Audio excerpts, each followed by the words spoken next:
yan sa paglasing. Kapag kami dyan.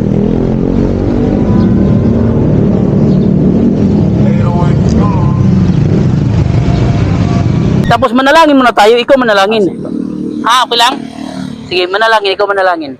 Sana po, Diyos, ingatan niyo po kami sa aming pagpunta po sa school namin at ingatan niyo rin po si Papa Johnny para po sa mga biyahe niya po. Opo.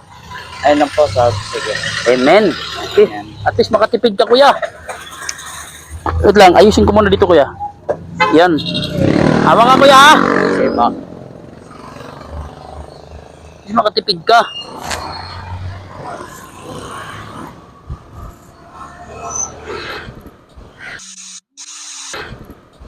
Ngayon ka lang nakasakay ng ano, no?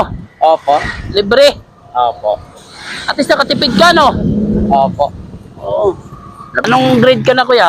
Grade 8 na po. Okay. Malapit na, tsaga-tsaga lang. Opo. Para makatapos, ano? Opo. Para din makabawi sa mga magulang, ano? No? Opo, para sa mga problema po ng pamilya namin para masosolusyonan dito. Bakit? Anong problema sa pamilya nyo? Marami po kasi yung parang mga utang magano. Ano na? Mga utang po, tapos yung nanay ko po nagkasakit.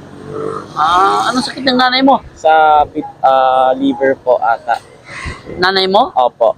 Anong trabaho ng papa mo? Nasa abroad po ngayon. Gusto mo ipanalangin natin? Sige po. Yung mama mo mamaya? Sige po. Sige, ipalala mo ha, baka makalimutan ko ha. Sige po. Dating natin doon ha. Sige po. Para ano? Ano po ata yun sa gallstone po. Gallstone? Opo. Sige, panalangin natin mamaya na naway pagalingin ng Panginoon, kuya. Sige po. No? Opo. Dito ka ba?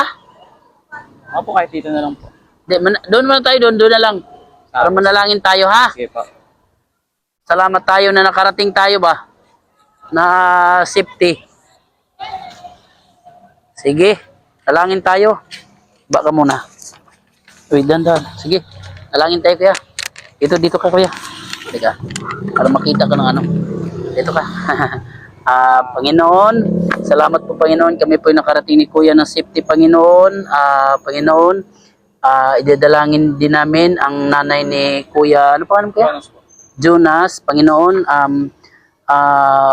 pagalangin niyo po sana ang kanyang karamdaman ngayon, Panginoon, ang sakit ng nanay ni Kuya Jonas, Panginoon, ganoon din po, Panginoon, idadalangin din namin, Panginoon, ang kanyang tatay na andun sa abroad, bigyan niyo po ng lakas, naway makapagtrabaho ng maayos, Panginoon, doon, dahil po siya lang ang inaasahan doon sa pamilya ni Kuya Jonas, Panginoon. Panginoon, muli humingi kami ng kapatawaran, Panginoon, sa pangalan ni Jesus ng aming tagapagligtas. Amen. Kaya, thank you.